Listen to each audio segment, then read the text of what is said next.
Hi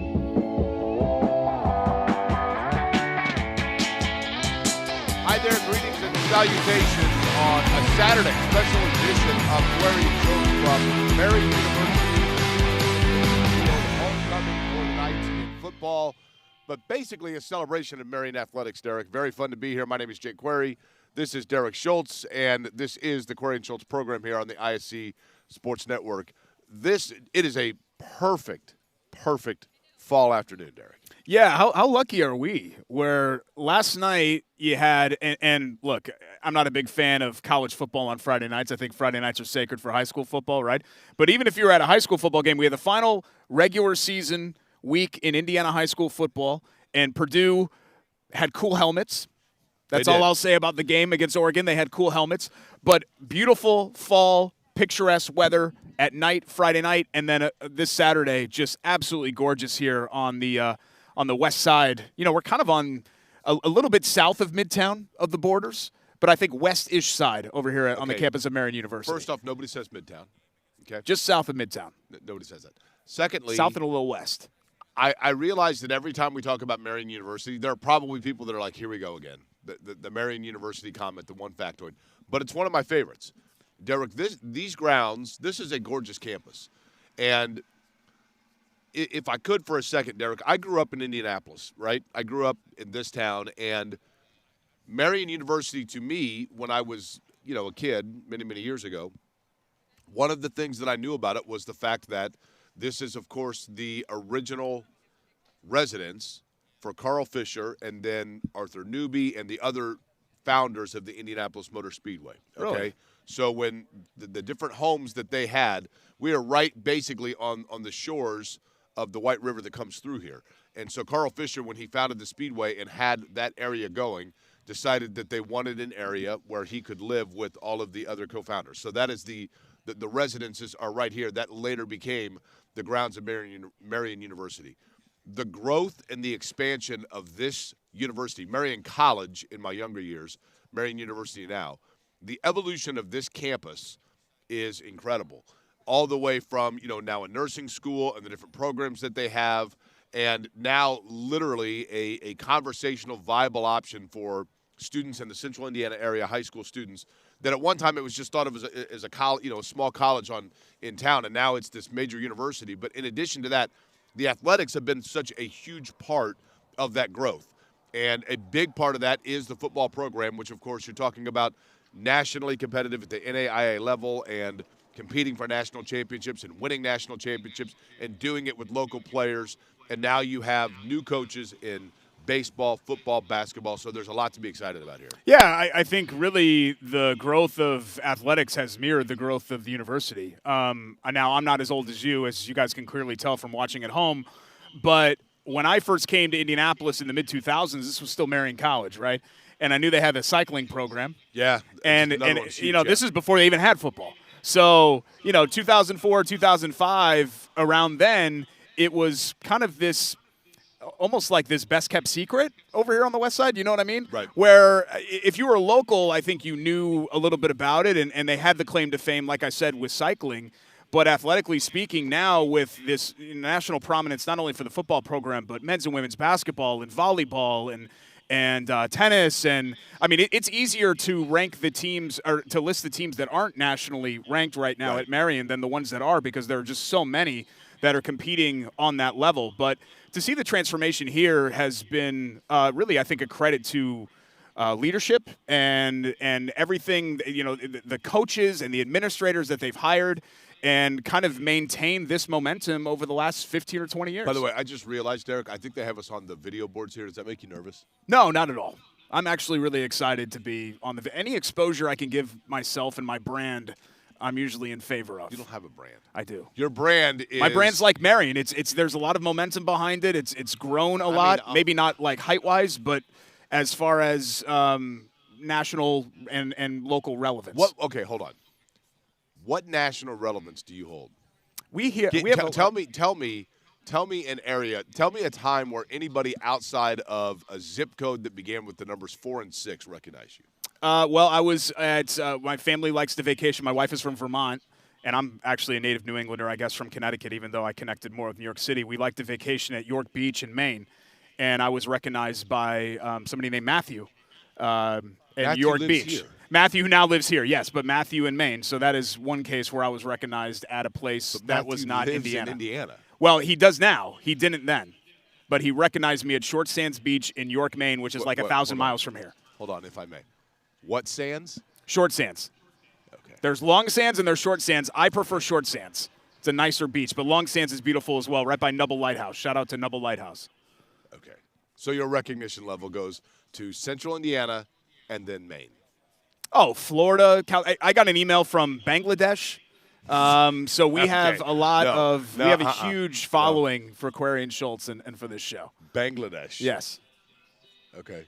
See, they're already putting the music up because they're like, they don't want to hear me talk anymore. That's right. They don't want to hear me exactly talk anymore on this show. Look, the football program, this is a team that is coming off of, Indiana Wesleyan is obviously a good program, but they're coming off a game where they were coming off bye. They did not play well defensively. And talking to head football coach Ted Harris, which we're going to do today, one of the things that he had told me, Derek, was he was really happy with the way that his team did respond. Because oftentimes when you go through adversity, which is what college is kind of about, learning from those things, but they went through a situation where didn't play well. He was curious how they were going to respond to that because I think younger teams sometimes, when they have games where things don't go their way, then all of a sudden you realize you've got kind of a mountain to climb over to get yourself out of a hole. He didn't think that was the case with this particular group. I'm curious to see how they play today. Yeah, one of the, I think, drawbacks of success is the fact that you end up kind of unintentionally lifting up those around you. And I think IWU was one of those programs where, Marian launched in 2007 and almost immediately hit the national scene, and then, of course, had the first championship with Coach Karras in 2012, and then another one with Mark Henninger.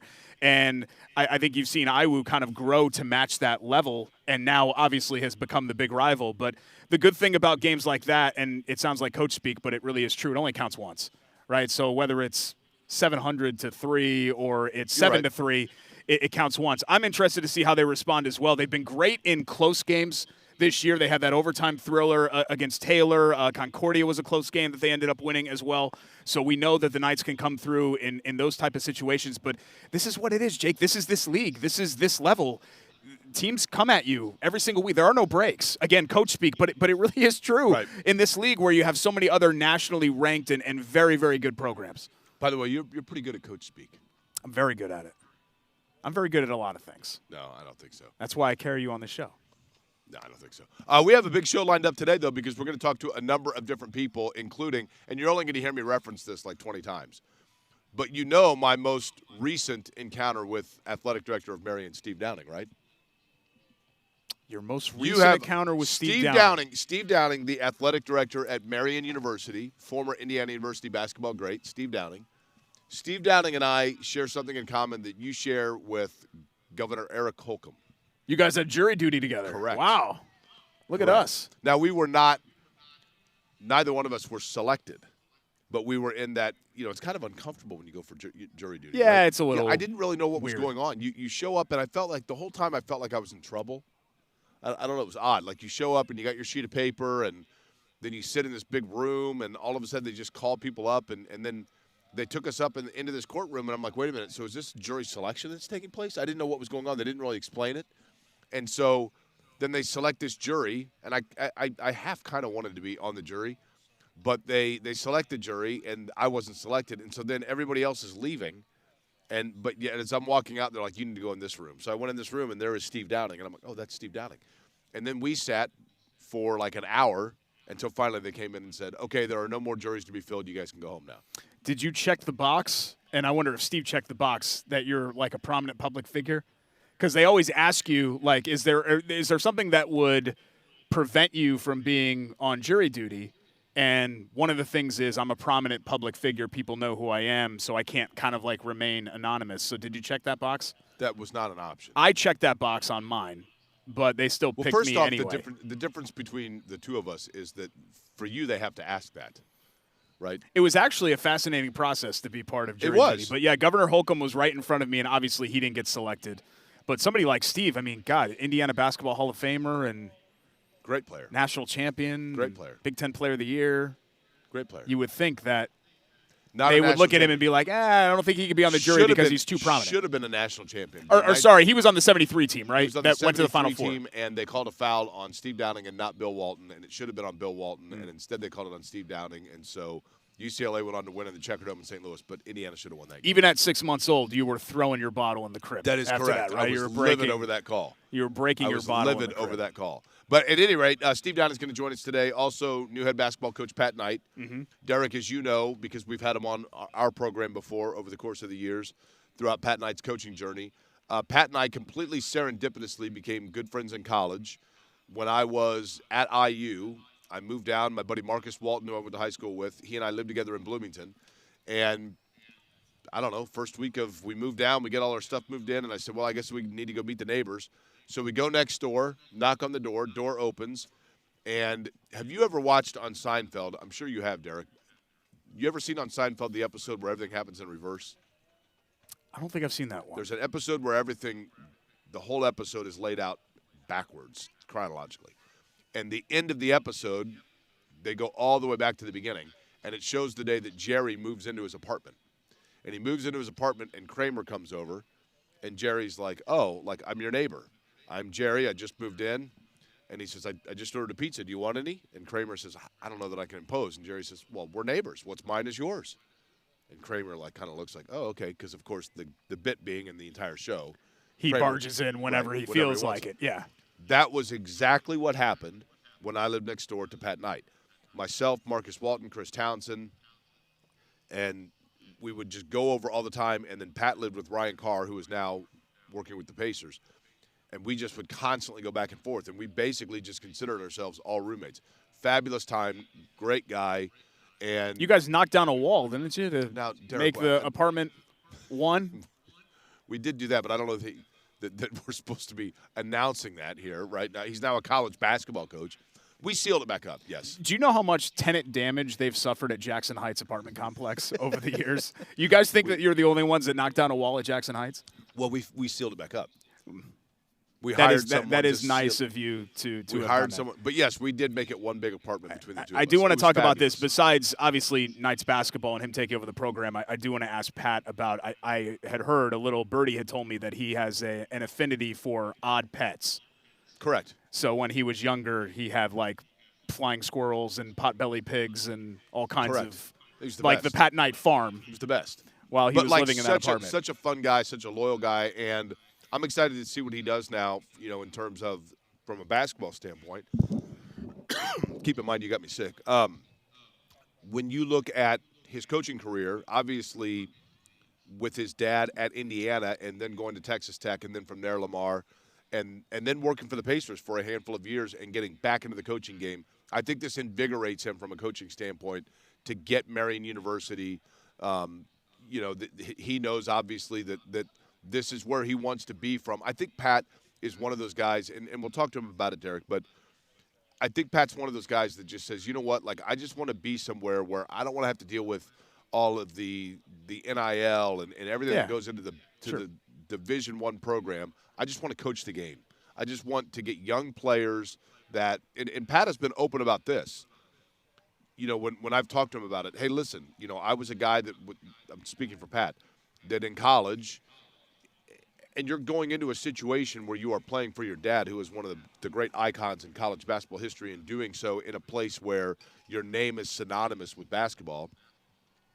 And there was a lot of expectation, I think, and pressure on Pat. I think young players here can learn from that. Yeah. And obviously the microscope or the focus is different, but part of college is just learning how to become an adult, right? And learning to live through your mistakes, your maturation. I just think he can be perfect for that. I think he's a perfect fit. Yeah, I think there's still like a purity, right, at this level. Not that I'm uncomfortable with painting major college sports as unpure or something like the NIL thing. I've always been a defender of because I think it's been a long time coming that the athletes get a piece of the pie. But maybe that's a conversation for a different show. But I think on this level, it's still kind of your old school, the college sports that we sort of grew up with, right? Well, look at Tony Bennett, right? Yeah. I mean, that's a prime example. Like when you have a coach that has been successful as successful as anybody in Division I college basketball, and Tony Bennett at Virginia. And yet, I think that Tony Bennett is one of those that, when you think about it, kind of represents the purity of college basketball. And his really abrupt decision to walk away from coaching and retire from coaching. And he's now been open about the fact that a part of that was just everything you're talking about, right? Just getting to the point where it kind of became too much. And just, I want to focus just on the game. But if you're not going to play in that sandbox, then you got to get out, and whether he wants to blame it on that or there are other things that he's not mentioning, Did I'm you not have a sure. sandbox when you were a kid? Oh, yeah. How old were you when you quit playing in the sandbox? I don't know, 3, 4 probably. Okay. We built the wiffle ball field when I was 13, so it was the wiffle ball field after that. That became kind of the new that lasted sandbox. for how long? That lasted until my first year of college, and my parents took it down. People started drinking at the wiffle ball field, and that's when they decided, okay, no more wiffle ball field for us. But yeah, I'm excited about Pat and the men's basketball program, and the theme here is people kind of coming back, right? Pat leaves coaching, and he's a scout with the Pacers, and he's traveling the world and all of that. He comes back to Indiana. He comes back to this opportunity at Marian. Ted Karras comes back to this opportunity at Marian, this program that he launched. There have just been a lot of stories with that with Marian Athletics, and I think there's a reason why this program, this athletics program, and led by Steve Downing, the leadership here at Marian, is pulling all of these people back to this place.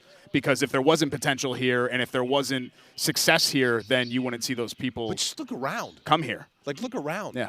I mean, Derek, I'm not kidding you when I tell you that in the fall, every time I drive up Cold Springs Road and pass, there's another element of this campus that has evolved, right? And that and a big part of it is epicentered based on where we are right here.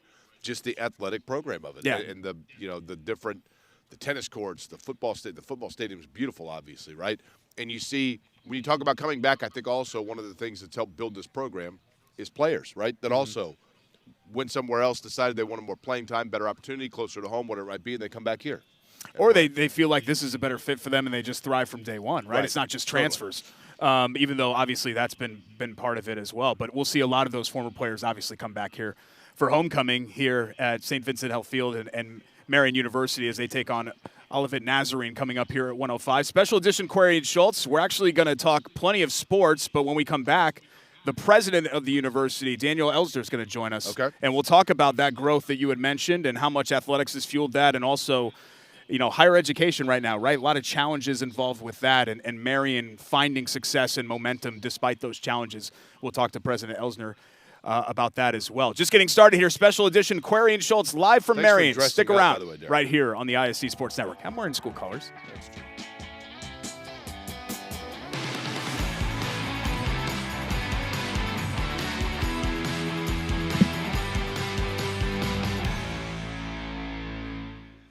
Does your school offer high-quality education? Does it offer virtual or hybrid options? Marian University Preparatory School educates students in a safe, faith-based environment focused on college and career exploration. Here at Marian University Preparatory School, we empower parents and help students to master what they love and learn as they live. We are now enrolling students in grades 6 through 9 this fall. Full financial aid packages are still available. Act now to make MU Prep your school for 2022.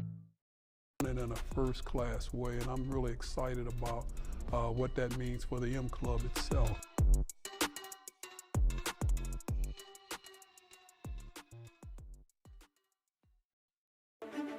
There's something that may surprise you about Marian University. It's not our Catholic faith or our Franciscan values. It's not our 5,000 students or our diversity. It's not Marian's championship athletics or our Indianapolis location. It's that Marian is home to Indiana's only college of osteopathic medicine. Marian, Indy's Catholic University. Welcome back to the gorgeous campus of Marian University here on the west side of Indianapolis. It's a special edition of Query and Schultz. Homecoming Saturday here for the Knights as they take on Olivet Nazarene coming up here at 1:05 p.m. And the Grand Poobah here, the president of Marian University, Daniel Elsner, kind enough to join us. Thanks so much for having us, President Elsner. Really appreciate it. I like your title. We're going to erase president from my door and put Grand Poobah. I mean, I think that'll serve me well, guys. You know, that's really nice of you. Yeah, beautiful weather. Query and Schultz is here. You can't do better than that. Well, we appreciate that. We appreciate that. And, President, and I'll say president as opposed to Grand Poobah, although Grand Poobah is kind of cool. Let's go back to what Derek and I were talking about. And I do mean this, and you heard us talking about it. Mm-hmm. I literally every time I drive past this area, I see this continued growth of this university, right. Not just in the programs and the facilities, but also I think in just the overall branding and name recognition. Mm-hmm. And so much of that starts here. It seems to me from the outside looking in that by strategy, that athletics became an important part of growing the Marian brand. Am I accurate when I say that? Well, it's an interesting thing about athletics. It's a spark. Now, I grew up in Nebraska, played 12 years all the way through college, played the 4 years there and all. And I learned a lot about athletics. I learned a lot from it. But one of the things, if you study Marian North, that's what we call Notre Dame. When they really became a national university, their football team was great. It's interesting. Now, academics is much bigger, obviously. But that little spark that says we can play, and I remember early on in my years, this is my 24th year, we talked about starting football, and I remember some of the professors and board, and sometimes the sisters say, we'll get killed. We don't know how to play football. I said, well, the more people told me it was impossible, the more I thought, this is going to catch people's attention. And I'd finally say this, when we decided to play football, we switched from saying we're going to have a football team to saying we're going to be a national force in NAIA football. And then people said, well, kind of reminds me of this IU coach, said we're going to win, Right. So it's been a big spark. So many other things have happened. But it was a communication. There's going to be a weekend at Marian. It's going to be fun. We're going to win.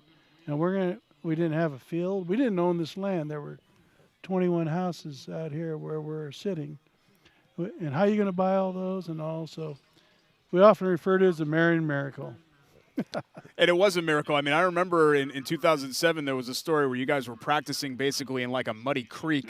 Essentially, you had one win right that first season with Ted Karras, and then immediately after that a winning season, and then suddenly a couple of years later you're playing for national championships. Is it incredible? I don't know if you're a big sit back and reflect type of guy, but looking back, and not even 20 years ago, right, with the launch of that program to what it's become, where you have fall Saturdays like this on the regular here at your university. Yeah, I would say I'm a little bit reflective, but mostly I'm a doer. I think we'll reflect someday when we retire, and I'll let someone else reflect. But if I walk around campus and I see a student and I say beat 'em, bust 'em, they'll say that's our custom. So we like to do, and I like the spark of a force. If you'll recall, when in 2002 we had 1,000 students. We now have 900 student athletes, 6,000 students overall. We were Marian College, all undergrad. Now we're a national doctoral research university. In the next couple of years, we'll be in the top 5 in terms of a national here in, again, Marian North, Notre Dame, IU, Purdue, Marian. And then there'll be IU, Indianapolis will be so we're a whole different university now, and we know why we do athletics. We have a great athletic director, and that's been a key. We've always had good leadership. We've always had good coaches. We tie athletics to academic performance. Student athletes from all backgrounds, our AD and support staff, we're top 5 in Learfield sports, which includes graduation rates. It's done a lot to build enrollment. As I said, we have a remarkable enrollment growth, almost unparalleled in the United States. Our academic quality and standing in the world's gone up. Community life's gone up. Plus, it's a hell of a lot of fun. Well, that's the thing is how important is it for the students to be able to have that rallying point, right? Where hey, the big game's on Saturday. We're going to be on campus, and you just, it would seem to me President Elsner, that when universities have athletic success, that you then see, and you tell me if the numbers back this up, that you then see the application, you just see the profile in terms of the name recognition beyond your zip code, then expanding out where kids that want to go to a university want to have that social aspect that's tied to the athletics. And there's no doubt about it. You know, you take any dimension of this, alumni coming back. Some of them started coming back and say, surely you aren't playing football. We didn't have, it was an all-women's college till the 50s. So, I mean, it actually brings a lot of people back. It builds a lot of enthusiasm with your alumni students while they're there into the future. When we, in the early 2000s, we had about 14 counties that provided 85% of our students. The last time I checked, we had students on this campus 2 years ago from 47 different states. Wow. And 16 countries. Amazing. So, I mean, it's just very different. Now, athletics doesn't tell that whole story. But again, if you want to start a fire, you have to ignite it. And athletics has been an accelerant and a lot of fun, and it builds community. And, you know, and we've had great exposure with the press, and that goes out. And I'll tell you a little story about that. When we played in our first national championship, I got an email from a graduate. He said he's in a bar in Mexico, and we're on CBS Sports playing national championship. He said, "Is that really my college?" Right. That's pretty cool, though, right? Yeah. That's pretty cool. So, yeah, you do spread your wings when you have an athletic program, and people visit the website and they want to be part of it, and everybody wants to be part of something special. And when there's a scoreboard and any kind of a ball, there's going to be some excitement. What academic program here are you the most proud of? When you look at it, maybe if you go back to 24 years ago from when you started and you look now and you say, gosh, I never would have imagined that we would be providing opportunity academically in this area, it would be what? Well, as president, I would say the medical school. That's remarkable to have 625 medical students on our campus when not long ago we were a college. As president, I would say the engineering school. It's remarkable. You know, I'm soon going to be president of a university that I couldn't get into. Which is what you want, right? You want to build it to that right. point. But I would also tell you that my sense of mission and my background, our CLIPS Educators College is a national exemplar. We have A+ readings and the cognitive sciences, the science of teaching reading and all that. And when I look at young people and see their opportunity in this country, especially from all different socioeconomic backgrounds, if we want people between their first breath and last breath to have opportunity, we have to provide a high-class education. So I'm really proud of the really nationally recognized work we're doing in the field of education. But there's no doubt when you start a medical school, you're kind of 101. That's hard to do. Right. And the engineering school, if you've been in it, it's phenomenal. It's full-scale, $100 million project we just launched. So, yeah, those are really great things. But in my heart, I'm an educator, and I love what we're doing there. And it's the research we're doing, the working with schools, the kind of students we're bringing in. It's remarkable. What I appreciate, President Elsner here at Marian University joins us, special edition of Query and Schultz, is how you've become such a great community partner as well, where it's not just about lifting up Marian, it's about lifting up the neighborhood here, the Riverside Education Innovation District, and providing those opportunities for K-12 students that are right here in the neighborhood. Can you expand on those efforts as well and why that was important to you and leadership here at Marian? As you know, we're a Catholic university. We like everything we do to be illumined by faith and grounded in gospel values. We often think about the story of the Good Samaritan, where people drove by, the guy was hurt on the side of the road and needed help. In our neighborhood here, we're driving by communities and houses and parents and students and schools that need to be lifted up. And our mentality is partnership. We don't have to do everything. We have great other universities. We partner with Boston College, with schools. They have a City Connects programs. We're a national implementer of that. We love partnerships because 1 + 1 + 1, well, that equals 3. The right kind of partnership, it equals 10. And so we love partnerships with the city, the Mind Trust, the various other programs that we have in the city that see the human person and say, there's so much potential there. What can we do to build that up? And really, it was the whole genesis of the medical school. We couldn't have done a medical school without tremendous support from Ascension St. Vincent Health and Sure. Community Health and all the other hospitals. They need docs, and they looked at me a little strange when we said, yeah, we're going to build a medical school. And they said, you're going to what, I said, yeah, but we're going to need your help. So people joined in. Partnerships in leadership are key. If you try to do it all alone, good luck. And it's been great with the faculty, the staff, the neighbors, city leaders, the state, been tremendous partners with us. So yeah, at every level, the corporate, the donors, we have remarkable fundraising here. People see us as doers. They see an opportunity to make a difference in the world, and we have a track record, and we're thankful for that, and we're thankful for our partners. Yeah, so the partnership aspect, to speak for Jake, Jake has tried to go out on his own a couple of times, and he always comes back yeah, that's not true. to the partnership of Corey and Schultz because he knows that's how he truly thrives. Jake, this is your friend, right? Best friend. Ex-friend. That's right. Depends on what day of the week it is. Jake, we'll partner with you. Well, I appreciate that. See, I appreciate that.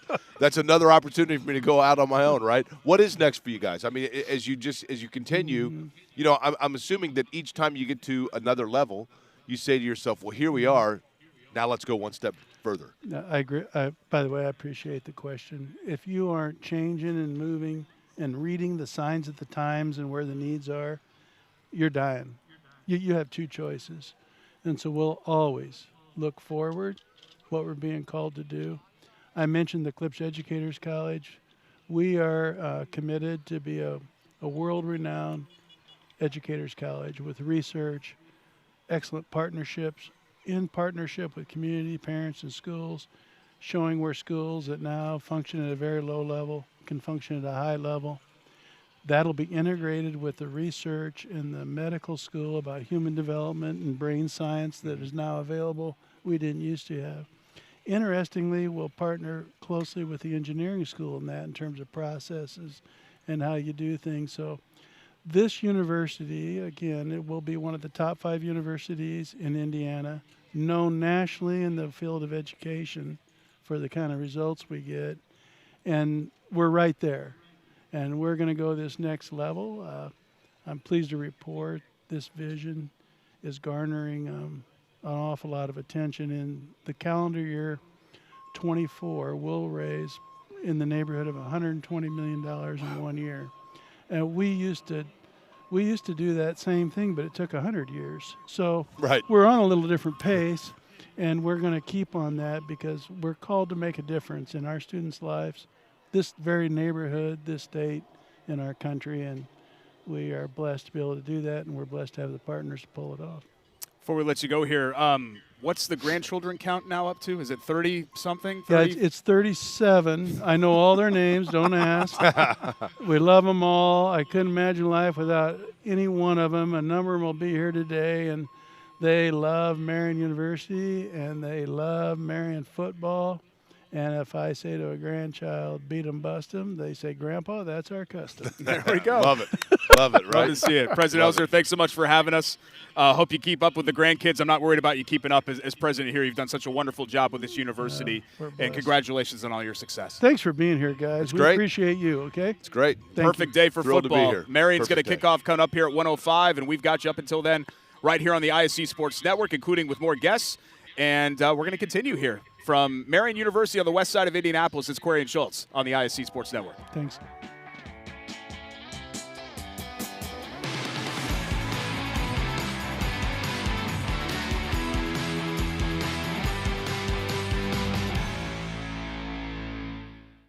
We jumped in immediately. We take a intro to engineering course. And they sit there and tell you, we're not going to push you through every single prereq your first 2 years. We're going to let you get hands-on work with engineering right away because 2 years of a prereq, that's boring. There's companies always asking for students with shop experience. And the dean will email me and say, hey, they're looking for a guy just like you, which is awesome that the dean knows who a guy like me is. Getting an internship here has been much easier than I anticipated. My friends at bigger schools are telling me, well, I need to live, close to this city so I can work for this company. Well, I'm already close to the city. I live here. I've always liked Indianapolis. I've been interested in the bigger city life. The community and everything fell into place. With my degree, I plan on becoming a pediatric nurse. Indianapolis has several hospitals and different options to choose from as to where I should go. I chose Indianapolis because I love the Pacers, I love the Colts, and this is a basketball city. Just wanted to stay in the city, play in front of my friends and family, and try to give Marian my best.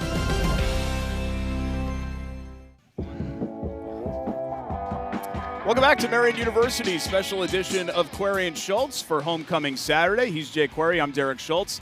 And the man in the middle is the athletic director here at Marian University. He needs no introduction, and he Derek. looks extremely comfortable. Steve Downing, I wish I could just be this comfortable right now, but it is a homecoming, beautiful fall Saturday, and this football program and the fan support around it, and just your athletic program, it feels like a lot of positive momentum and positive vibes around it right now. Yeah, we've done a lot of good things here, and again, I've been happy with the development of the program. We have outstanding coaches, and they have bought into our philosophy of the student-athlete model, and I think that's been a big reason we've had a lot of success. I'm really interested to see how they bounce back this week, the football team, after our game last week. I think this will tell a lot about our squad today. It's interesting because Coach Karras had said that he liked the way, you've been around sports a long time, Steve, obviously, as a player yourself. Sometimes the true test when you get beat is how you bounce back, right? And just the focus from practice. Coach Karras had said that he was pretty impressed. Obviously, we'll see how that translates to today, but pretty impressed at just the focus that guys had in just kind of putting that one aside and saying we got to get back in the lab, right? Yeah, well, that makes me feel good. If he's happy, then I'm going to be happy. I've not had a chance to talk to him this week, but again, we have good kids in the program, and I'd be surprised if we didn't do a better job across the board this week. For you personally, you grew up obviously not far from this campus, right? Right. And at the time that you were at Washington High School before your prolific basketball career, the reality is that, at that time, Marian was just coming out of being an all-women's school, and it was a small college, right?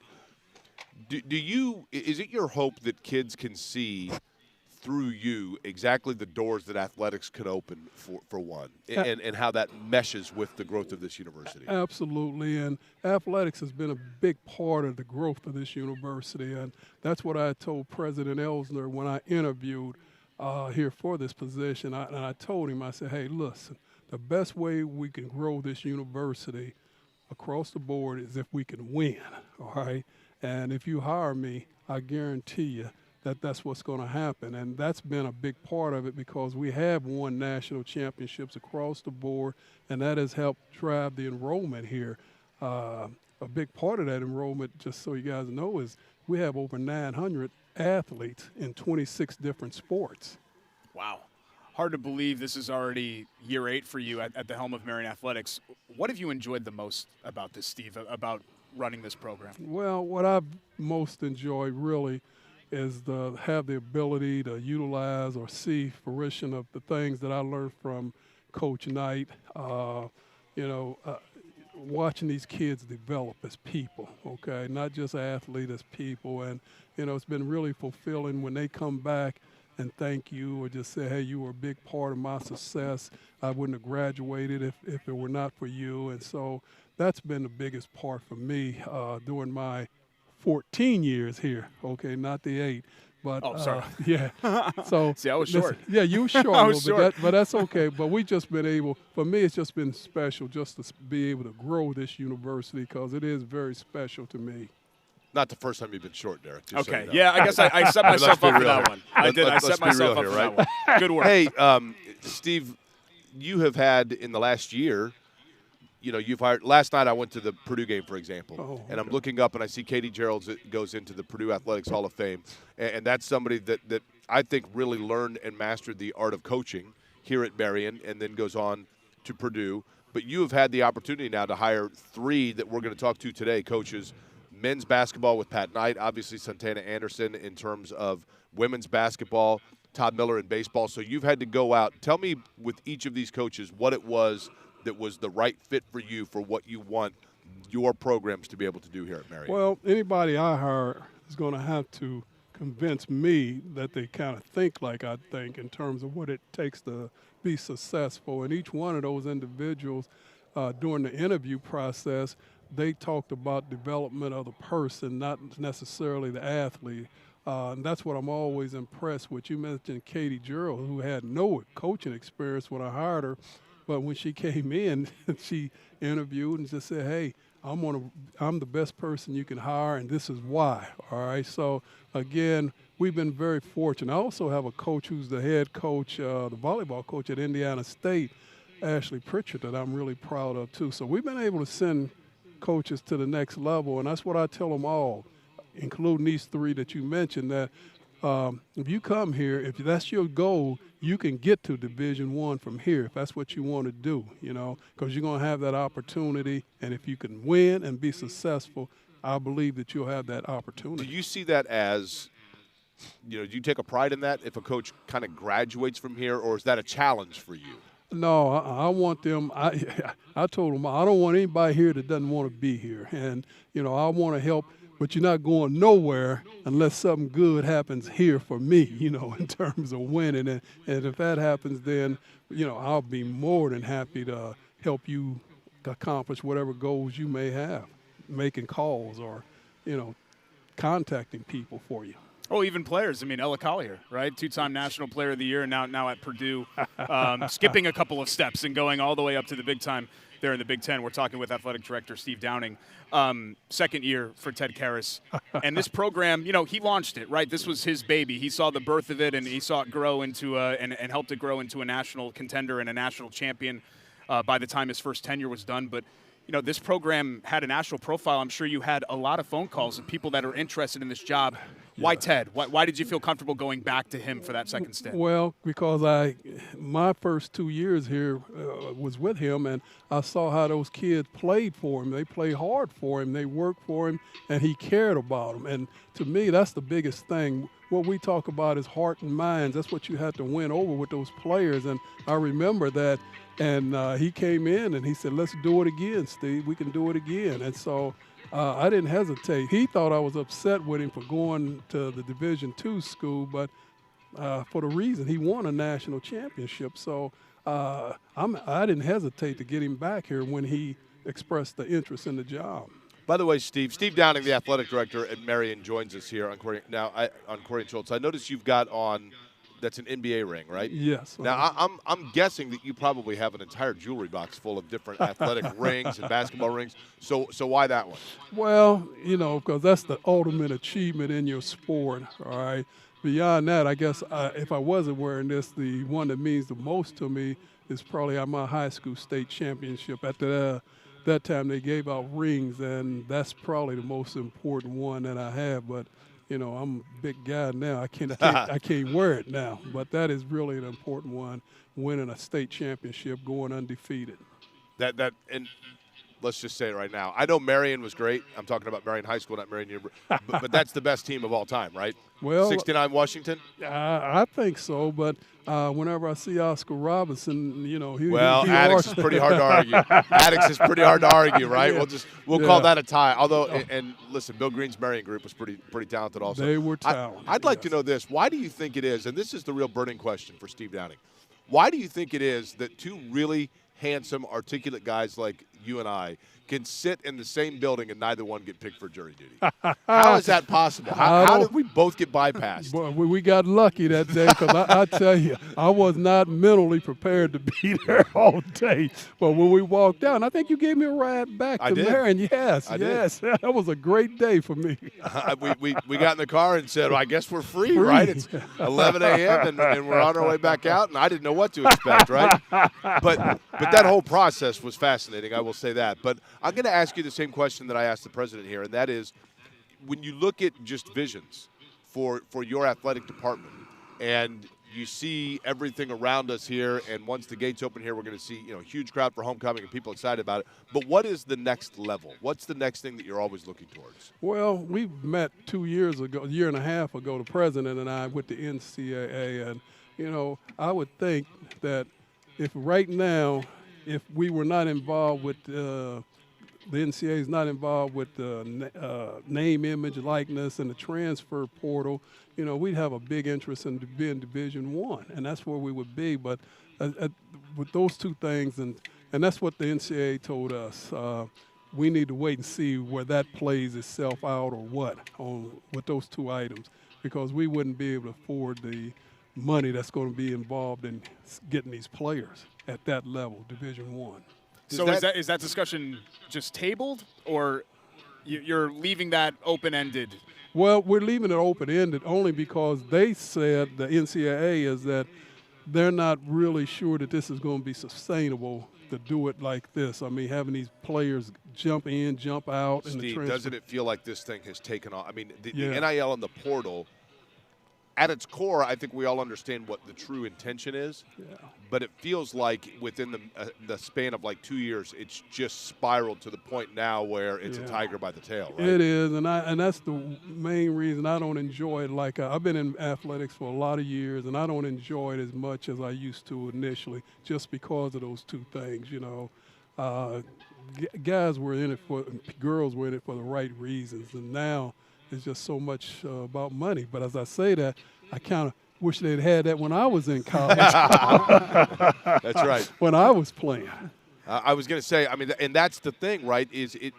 But does it become, and this is more of I realize, a Division I conversation, but when you start getting into the portal in particular, and essentially free agency, yes, does it start to then become, for some of these programs, Steve, a challenge because you can have internal strife over two guys that, one is saying, well, wait a minute, I've got to be starting because I'm making this amount and this guy's making that amount. And then, how do you handle that? Well, I don't know. But then again, you're going to have to recruit them every year. I mean, because whatever you paying them. And re-recruit your own guy, right? Re-recruit your own guy. That's going to be a big issue. And I just don't enjoy that part of it.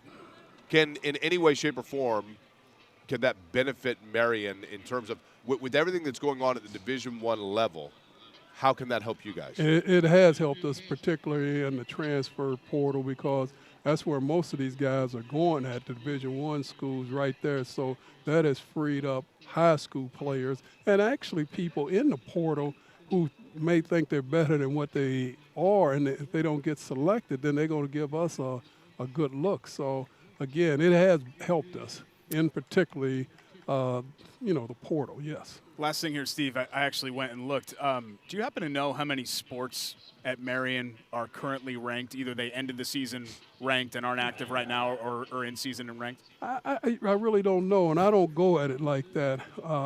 What I tell all of my coaches, again, that's me. I have to coach the coaches. I don't count on winning everything. What I want, my expectation is that when we go out, I tell my coaches, I want our teams to be hard to beat, okay? That we will play every point out to the end. I can live with effort, okay? And we do have both soccer teams are ranked, volleyball team, football. And so, again, that's been kind of the expectation. But it's not me putting pressure on them. I think they do more of that themselves. But they are checking those boxes effort-wise and winning-wise. So you're kind of having your cake and eating it, too, a little bit with these programs, It right? is, and they check each other's schedule, too, see what they're doing, too. So, yes. Congratulations for all your success. Indiana Basketball Hall of Famer, IU Hall of Famer, and doing a wonderful job here as AD at Marian University. Thanks a lot. I appreciate you guys having me on, okay? That's our pal Steve He's Downing. great at everything but jury. We know that much, right? Everything but jury. Right? We've got more coming from Marian University. Homecoming Saturday here on the ISC Sports Network. Don't go anywhere.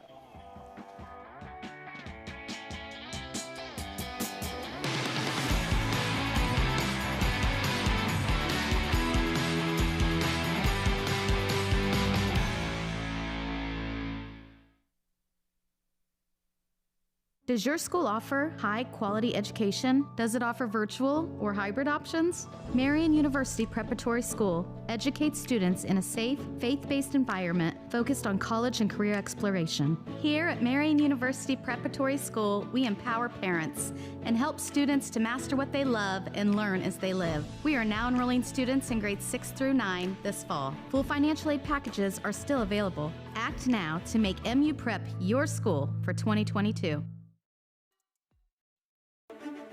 There's something that may surprise you about Marian University. It's not our Catholic faith or our Franciscan values. It's not our 5,000 students or our diversity.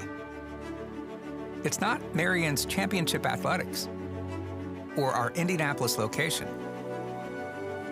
It's that Marian is home to Indiana's only college of osteopathic medicine. Marian, Indy's Catholic University.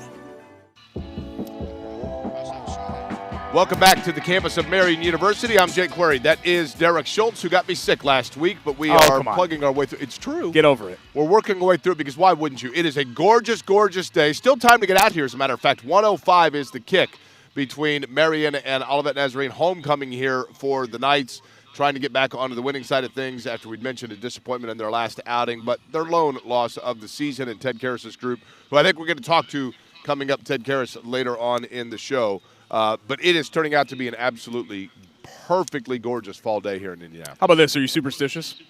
Or do you believe in like jinxes and things like that? I believe that when I'm sitting close to you and I say that you are getting me sick, that yes, in fact, I'm going to get sick. So if that counts. can I say this? Will you grant me immunity if I give you the stats about Marian that I'm about to give you? Because I don't want to jinx them today. But I think there are relevant stats going into this game. Relevant factoids. They invite us going out into this here. game. They invite us out here. They are tremendous people. We're friends with several of the people here. They've been very kind to us. My buddy Scott McCauley just came up. And then you say that you are potentially going to jinx them. No, I'm well done. Casting an anti-jinx. So knock on wood, do whatever. What do you have to do? Like break a mirror? Do we have a mirror that we can break? Or is that bad luck? Okay, whatever it is. Marian, 7-0 all time against Olivet Nazarene, their opponent today. This is the first league game, actually, between those two, including a 48-14 win last year. They have also won 8 straight homecoming games. So undefeated on homecoming since 2015. So haven't lost to ONU ever and have not lost at homecoming in almost a decade. But we already cast the anti-jinx, so everything's fine. Why would you even – I mean, it is interesting, though, right? Yeah. They're not going to lose. See, I actually prepare for the shows, Jake. Like, Jake just shows up and he just starts, like, shaking hands, kissing babies, and all of that. Like, I meticulously – I was watching Yanks Guards last night. Which one of us had Steve And it's Downing like a 6-6 ball game in the 9th inning, and I'm prepping for this show. Which one of us had the number of years wrong for Steve Downing? Okay, I did have that wrong. my research ended up getting that one wrong. I'm sorry. I thought actually that seemed low when you said that. I'm like, Derek, he's been here a long time. I thought that seemed low, too, but I was verifying off of my notes. I should have gotten a second source on that. Here's one thing about Steve Downing that, to me, is uber impressive. And I wasn't going to say this to him here, but, you know, he is not only a legend within Indiana basketball from a high school and college and professional standpoint, but then his long tenure at Indiana University working alongside Bob Knight. Derek, the reality is that probably the two people that Steve Downing is most closely associated with by the basketball community, and somebody that he was a strong, you know, soldier and friend next to, are George McGinnis and Bob Knight. Mm-hmm. And two people that we've lost recently, right? Yeah. And so, you know, for Steve Downing, I'm assuming that there have been times where it hasn't always been that huge radiant smile on his face. But yet, just the strength that he has to be able to come in and guide this program and be kind of the face for it beyond just basketball. What's interesting is I think people look at Steve Downing and they think basketball, but yet he is basically the guy whose thumbprint is so vital in the building of this football program and athletics in general. But just the overall kind of quiet but yet very solid leadership that he exudes is very, very commendable. Yeah, I guess what I'm so impressed by is look at the background of the people that have been here and been associated with this place and have had success here. You know, Steve Downing, it goes without saying, one of the greatest players in Indiana high school basketball history. And if you look really at just his high school, his prep and college career, one of the great players that this state has ever produced, considering that it was all done within the state's borders, right? And then you go Pat Knight with his success, All-American, and then going to IU, and then the Knight family name, and then his success as a scout, and on the college level at Texas Tech at the highest level, and then at Lamar, both Division I stops. Katie Gerald's, you still say, is one of the greatest high school athletes you've ever seen. Unbelievable. In Indianapolis, from all her success at Beech Grove, and then into Purdue, and then into a top 10 WNBA draft pick. And now Ted Karras and his family. I mean, every single person in the Ted Karras family basically played in the NFL. A lot of them won championships. What his son's doing, what he's done, a national champion on the NAIA level. I mean, that's what impresses me most about Marian Athletics is that, a lot of these coaches and administrators are tapping into the past success, right? Winners win. That's the old kind of saying with this, and they've taken that here and they've won, and I don't think that should be a surprise to anybody. By the way, I noticed here in the fan zone area as the gates are getting ready to open up here that they have both Connect 4 and then what's the wood thing? What's the name of that? Plinko? No.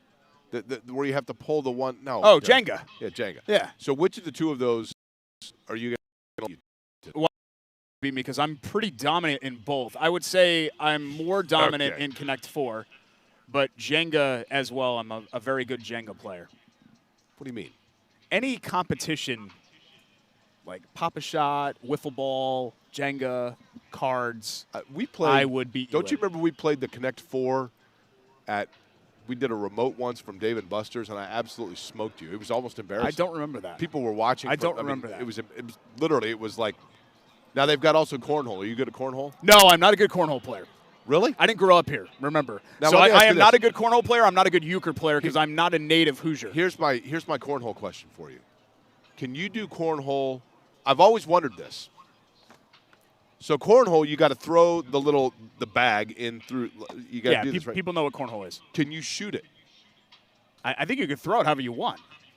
If you can shoot it, then everybody in Indiana would be doing it this way, right? Well, what?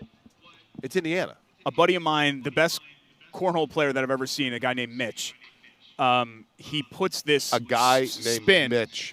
Derek has a buddy, a guy named Mitch. Well, I don't want to put his Have you met last Derek's name out girlfriend there. from Canada? They met at summer camp. Pay no attention to the fact that it says Olin Mills at the bottom of the little photo with the name of the frame Her name was company. Shelby, and she was from Milford, Connecticut, and she went to an all-girls school. Okay. And we did meet at summer camp.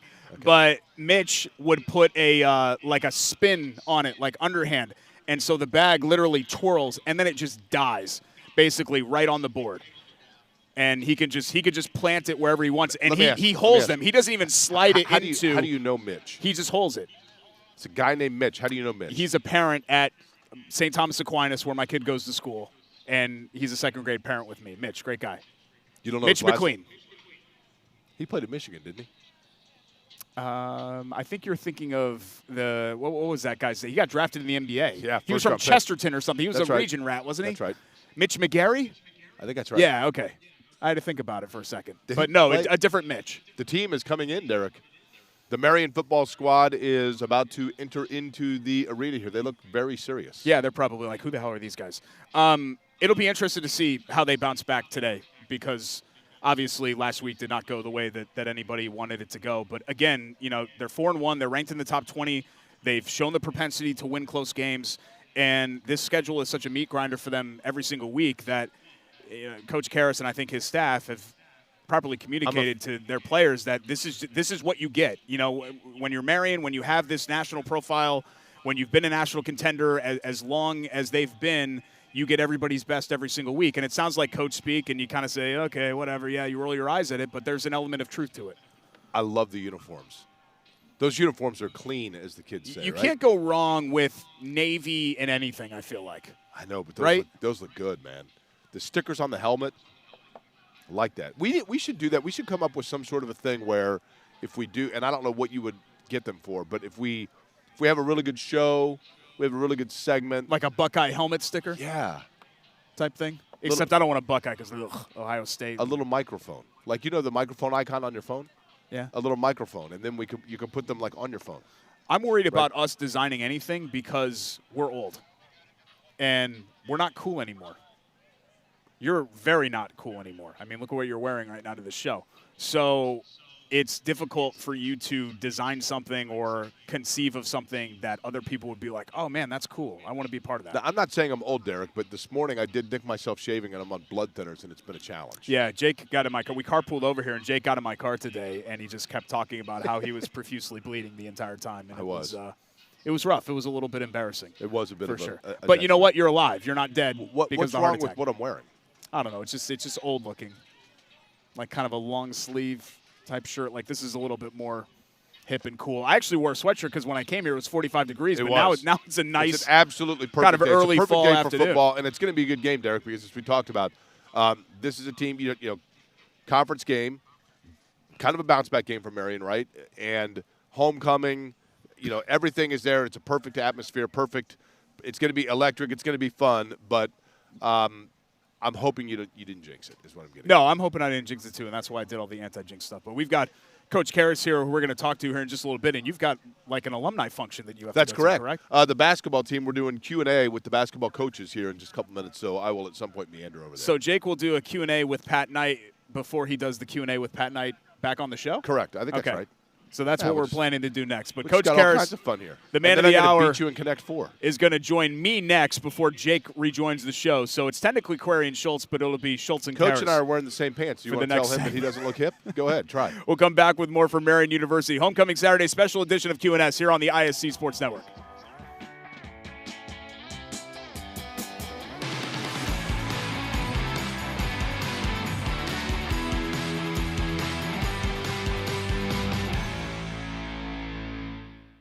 We jumped in immediately. We take a intro to engineering course. And they sit there and tell you, we're not going to push you through every single prereq your first 2 years. We're going to let you get hands-on work with engineering right away because 2 years of a prereq, that's boring.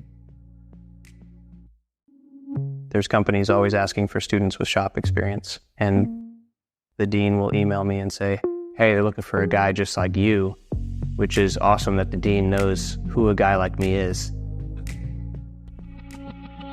Getting an internship here has been much easier than I anticipated. My friends at bigger schools are telling me, well, I need to live, close to this city so I can work for this company. Well, I'm already close to the city.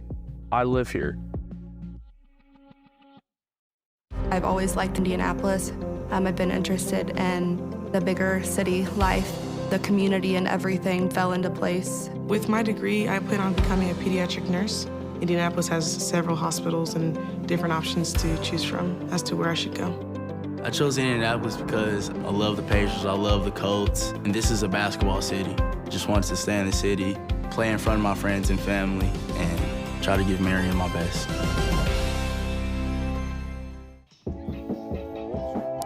Welcome back, hour number 2, special edition of Query and Schultz, live from Marian University. I'm Derek Schultz.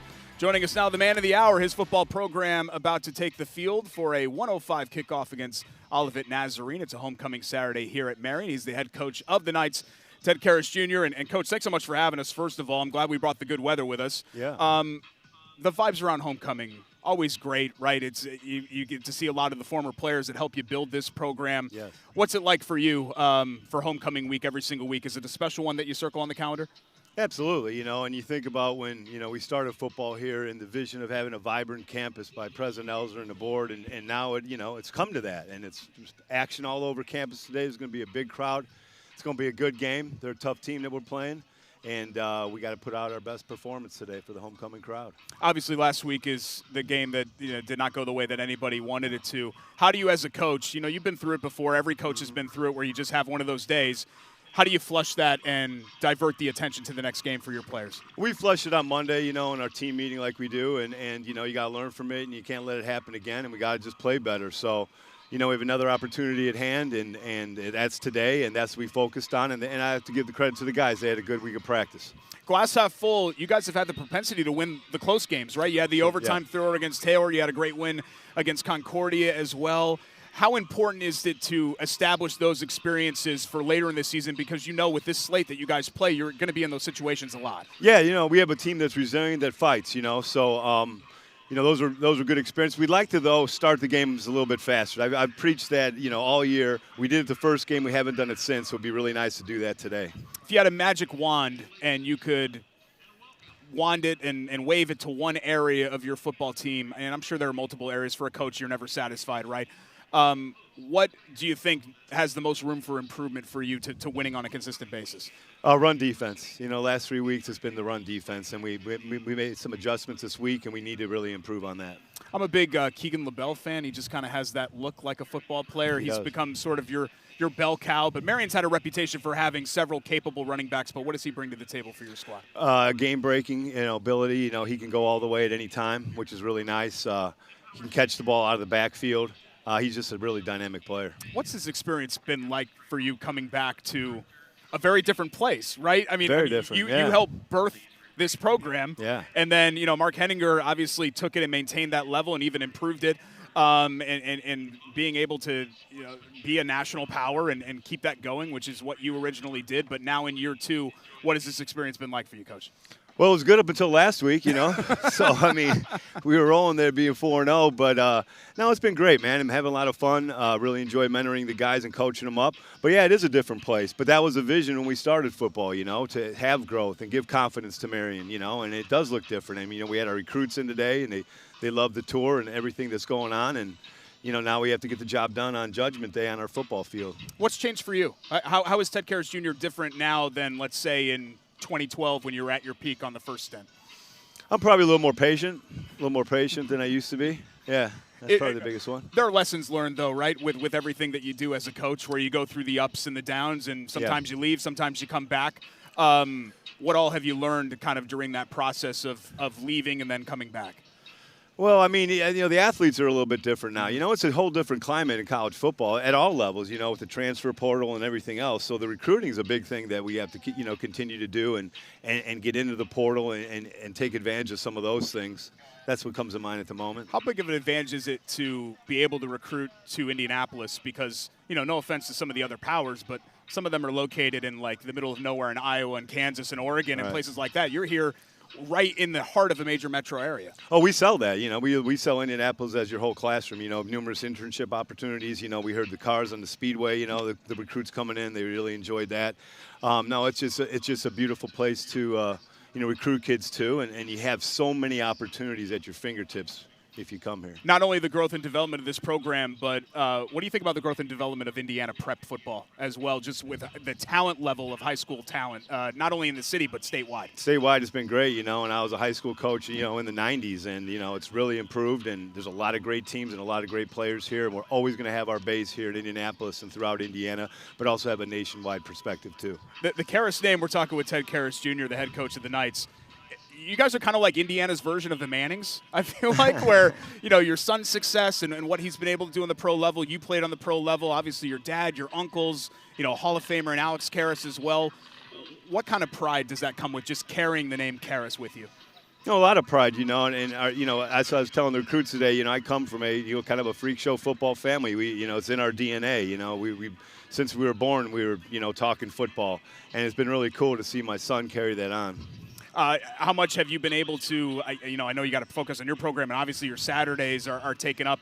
Are you able, I'm sure you watch every Sunday. Are you able to actually travel and go to some of the games as well? Only the home games. Gotcha. I did when Ted was with the Patriots, I did the Patriot Tour. I called it when I wasn't coaching. I went to a lot of the away venues. It's not as good experience wearing a Patriot jersey at some of the stadiums, especially like Cleveland this week the Bengals are going to. But sure. No, it's been cool. How proud are you of him? Because it's not easy, right? 6th-round pick. If you can squeeze 2 years out of that, you're feeling pretty good. And here he is, almost a decade in now. Yeah, unbelievable. Almost a decade in. He's earned it and he worked for it. And the fact that he could. He's a guard in college, and he taught himself center, and I think that was a big deal, especially like with the Patriots. He was versatile enough to play left guard, right guard, center, kept him on the roster, learned from one of the best in Dante Scarnecchia and Bill Belichick, and then parlayed that to Miami and now the Bengals. So great to be a Swiss Army knife, right, type player on the line. Yeah. Last thing, Coach, if things go really well for your football team today, it's because blank happened. Because we played really good, stout defense, run defense, pass defense. We really have to have a good performance defensively, efficient offensively. It's going to be a fun one against ONU. Thanks so much for having us out here for homecoming, and best of luck against the Tigers today, Coach. Thanks so much. That's Ted Karras Jr., the head coach of the Knights, and we'll be back with more next, a special edition, homecoming edition of Query and Schultz here on the ISC Sports Network.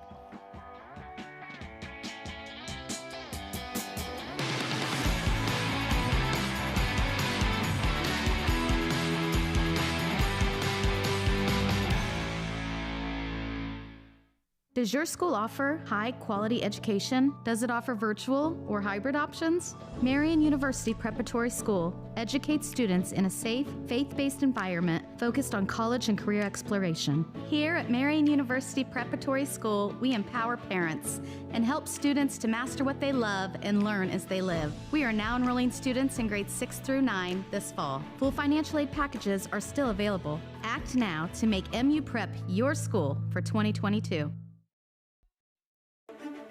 There's something that may surprise you about Marian University. It's not our Catholic faith or our Franciscan values. It's not our 5,000 students or our diversity. It's not Marian's championship athletics or our Indianapolis location. It's that Marian is home to Indiana's only college of osteopathic medicine.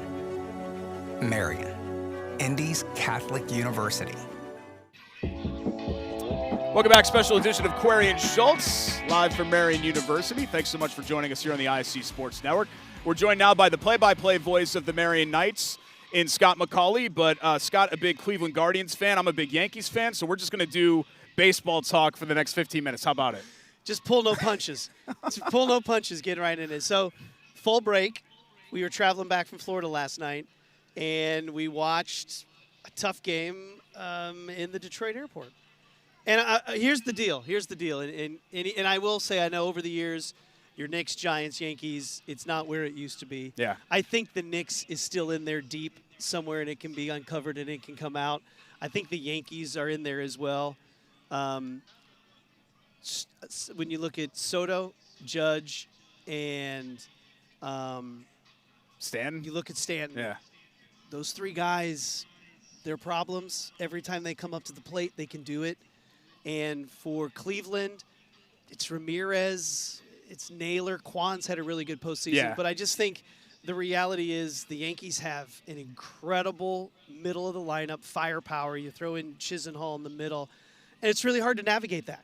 It's really hard, even as good as that bullpen is. And last night, that win goes to New York because they beat their two best relievers, Smith and Clase.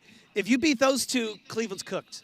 And once you get those two, that's where you are right now. And I think there's something to offensively, you know, with guys like Kwan, it's can I slap a single, steal two bases, and score on a sac fly? Yeah. Whereas the Yankees offense could be struggling the whole game, but at any moment, Giancarlo Stanton can launch one into outer space, and right? They should have walked him last night. Yeah. I know it loads up the bases. Even when you throw a ball by him on strike two, inside you know he's just measuring you. He's waiting for that heater. And he got it. And, you know, the big difference is, and I know everyone's going to talk about if the Dodgers advance, it's the top two payrolls. The reality is with a team like Cleveland, they don't have to be as small market as they act. But everyone on that team, with the exception of maybe one or two people, and they sign one-year deals, is in their first-year contract. Mm-hmm. Cleveland does not have enough guys. And Ramirez did sign for a really good market value deal several years ago. They just don't have those guys. They're in their second contract. And you have to have that in the playoffs. It works in the regular season.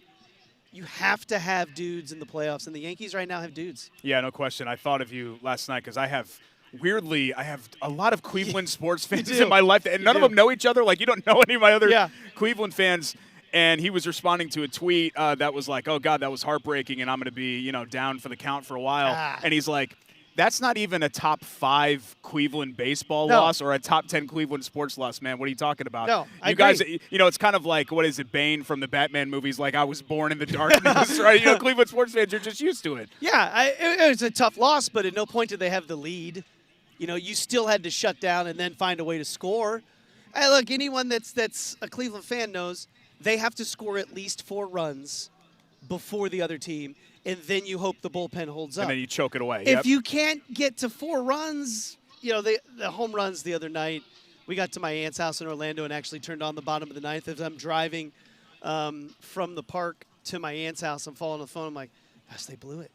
And you don't expect home runs out of that lineup. So, like, Game 3 is so special and incredible, and in all likelihood, that might be the moment for Cleveland in this series. New York's pretty good. And actually, you know, you go back to when you were really following this stuff tightly, starting pitching isn't what it used to be. No. It's amazing that you cannot get guys to go 5 innings. It's crazy. I mean, can you get me 4 innings and give up 2 runs? That's it. And you'll take it. That's all I'm and asking you'll take for. It. Yeah. The game's completely different in the postseason. There's so much pressure on the relievers. And New York's offense just has so much leverage and pressure points. It's really hard. I know you're a baseball guy at heart. Obviously, your Guards fanship, not only that, but all your years as a broadcaster, Indianapolis Indians, and on the minor league level as well. But now you've been with this program for a long time, and they're in an interesting spot, right, where I think Marian obviously has built itself into a national contender, but sometimes one of the drawbacks of that is that the teams chasing you raise that level, and I think we've seen that with IWU, right, with what they've become, and now 4 straight wins in the series. Obviously, last week's game did not go the way that anybody wanted to go. How do you bounce back from something like that? I mean, the vibes around homecoming are always great, and you're back at home, but it's got to be hard to just immediately flush a game like that against a rival. I thought you said it well early on when you look at where Marian is and they chase national championships, and every team gets your best effort, right? Well, in the past, Marian has been able to out-talent you, and even if that other team gives everything they can, by the middle of the second quarter, it's over, and you're just going to exert your will. Last year when they hired Ted Karras Jr., I guess in the fall of 23, Zach Graves, my broadcast partner who's been affiliated with this program now for almost 15 years, one of the first things he said, they're going to have a delay in recruiting because of that time it took. I think they're feeling that a little bit right now. I don't know if recruiting has been at the levels it was a couple of years ago. And Indiana Wesleyan is the real deal. They're very good. This is year 7 of them, year 2 under this coach. It's year 2 under head coach Ted Karras Jr. That's a really, really good team, and they have an offensive philosophy and a program that is really working. And for the first time since I've been here, it's a team that Marian is chasing, if not had that experience. For a couple of years, they chased St. Francis, but they would get them in the regular season. So this is a new spot for them, and you're right. Marian, when they're on the schedule, the other teams want it. Olivet, you mentioned the success Marian's had against them. Olivet had a bye week. Their coaches came in this week and said, we can get them. They're ready to get. Let's go do it. So when you look at Lawrence Tech, they had them. They missed an extra point. They had a face mask penalty on a 4th down that extends the drive. They had that game for the first time ever. They beat them. Yep. Taylor, I think if they run the ball a little bit towards the end of the game, they have that one. Concordia really put a lot of window dressing on their offense to confuse them. They had that one. Marian's been on the verge a couple of weeks. I think like Olivet comes in here and thinks this is our opportunity, and Marian has to be ready for that. Yeah, I mean, 10 years ago, there was a margin for error that you just don't have anymore. Am I right in saying? Yeah, you don't. And defenses now are a little more in tune with what you do. But now at this level, and I heard you talking about NAIA compared to some of the other stuff, here you get a lot more of the motion movement before the play. They kind of try and fool you a little bit. I think for a lot of teams in Indiana Wesleyan, although last week they kind of just lined up and went at them, a lot of teams now focus on the pre-snap movement is just as important as the play execution because they're trying to read the defense and confuse you. You do get a lot of that at this level. One week it'll be a mobile quarterback who can barely throw. The next week it'll be a guy that is very accurate and can throw the ball. It's different each week here, and Marian has tried to fix this now for 4 straight weeks, and we'll see what they have in store today. We're talking with Scott McCauley. He's the play-by-play voice of Marian Knights football. I asked the same question to Coach Karras Jr. as well. Today goes well for Marian if blank. How would you answer that? I heard him say if they can stop the run and stop the pass. Derek, they haven't done that since week 1. Yeah.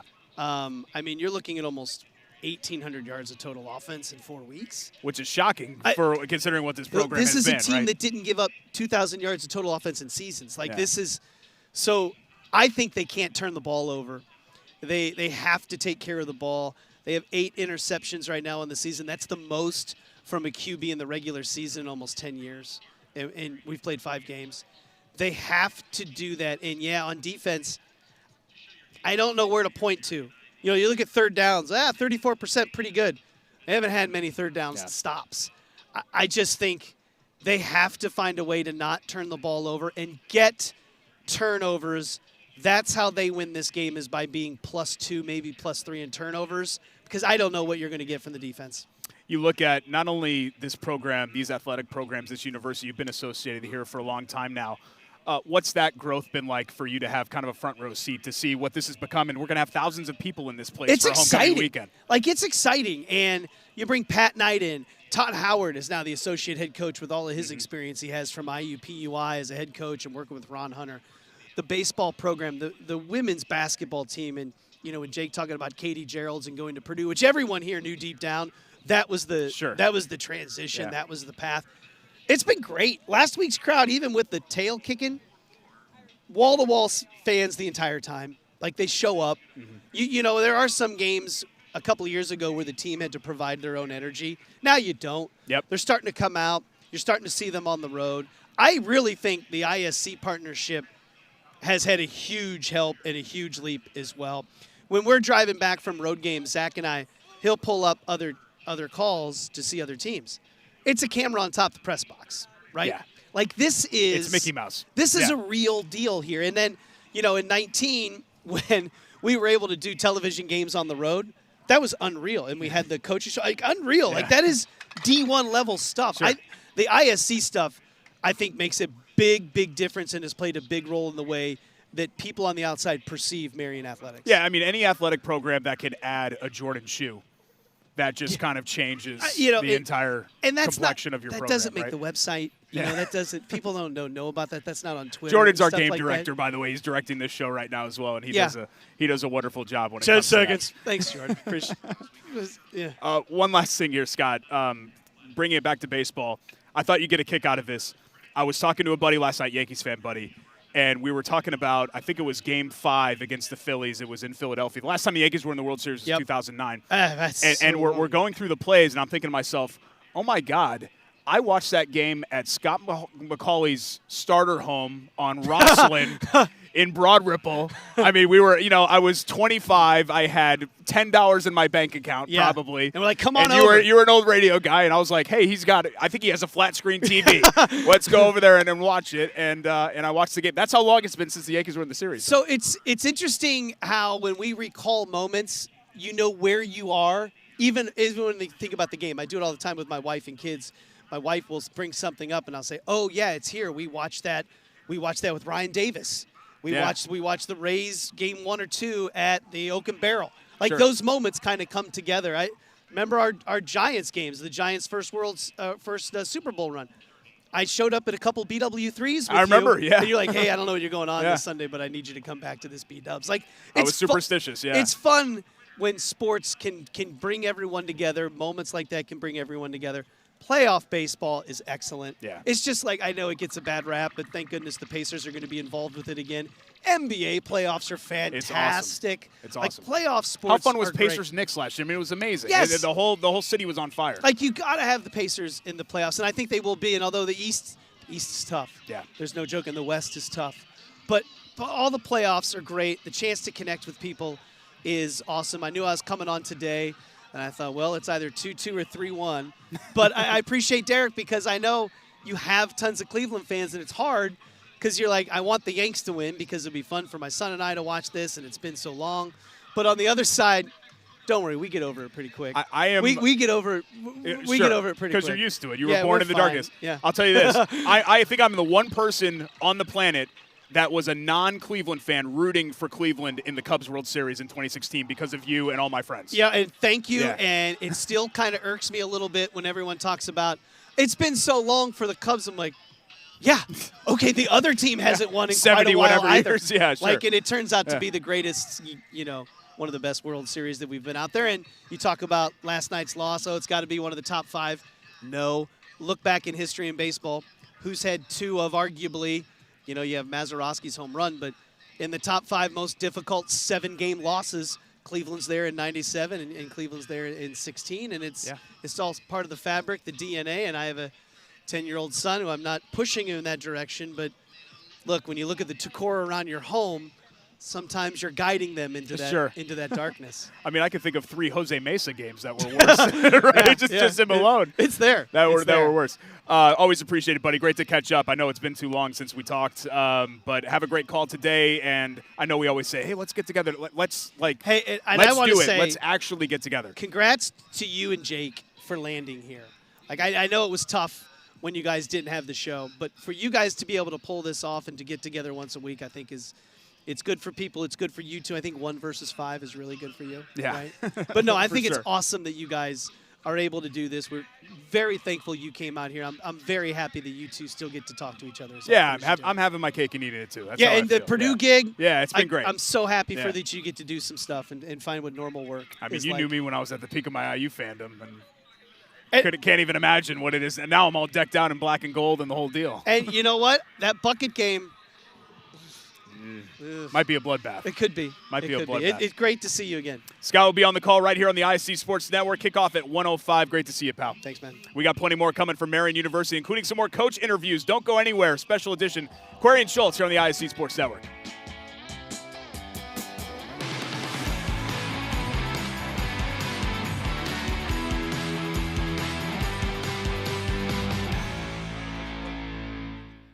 Does your school offer high-quality education? Does it offer virtual or hybrid options? Marian University Preparatory School educates students in a safe, faith-based environment focused on college and career exploration. Here at Marian University Preparatory School, we empower parents and help students to master what they love and learn as they live. We are now enrolling students in grades 6 through 9 this fall. Full financial aid packages are still available. Act now to make MU Prep your school for 2022.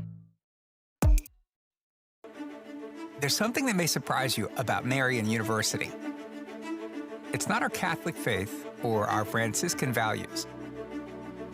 It's not our 5,000 students or our diversity. It's not Marian's championship athletics or our Indianapolis location. It's that Marian is home to Indiana's only college of osteopathic medicine.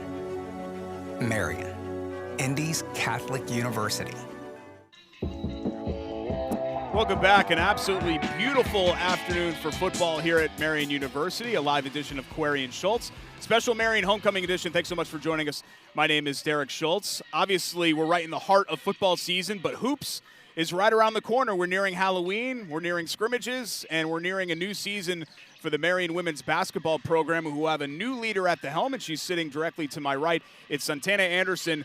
Thanks so much for joining us, Coach, and congratulations. I know you took the gig in May, but this is the first time for me seeing you since then, but congratulations on the newish gig. Thank you. I appreciate that. I appreciate the coordination with the outfit here. You guys can't see it at home, but Coach Anderson's got the blue and yellow Nikes on. You got the rugby shirt as well. You're decked out and ready to go. Yeah. I'm all about fashion, so. You've been a head coach before on the high school level, AAU level as well. Do you feel like you're ready to take this next step of running your own program on this level in NAIA? Absolutely. I think, coaching high school and AAU, I think it's prepared me for this moment. It's just coaching. I enjoy coaching. I enjoy, empowering young people, our futures, our future leaders. So it's pretty simple. No pressure. I enjoy it, so I'm not nervous or anything about it.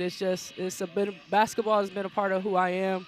I played, and so now I'm just translating into a coach. So pretty excited. No matter the level, am I right in saying that the basic tenets of basketball and coaching basketball remain the same? Oh, right? yeah, absolutely. As far as the pillars and the foundational things that you build a program on. Yes.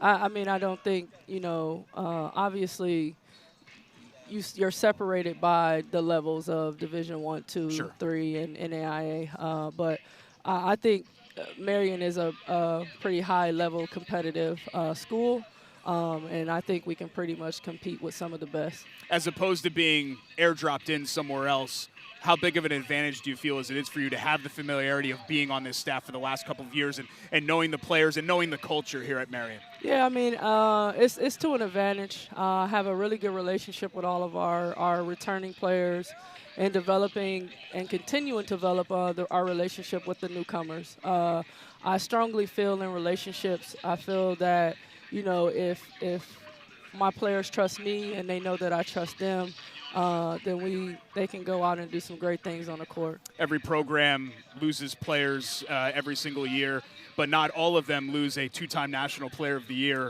in Ella Collier and everything that she did for your program. But is it not to get all coach speaky, is it a next woman up type mentality for you with some of your returnees and just expanding those roles?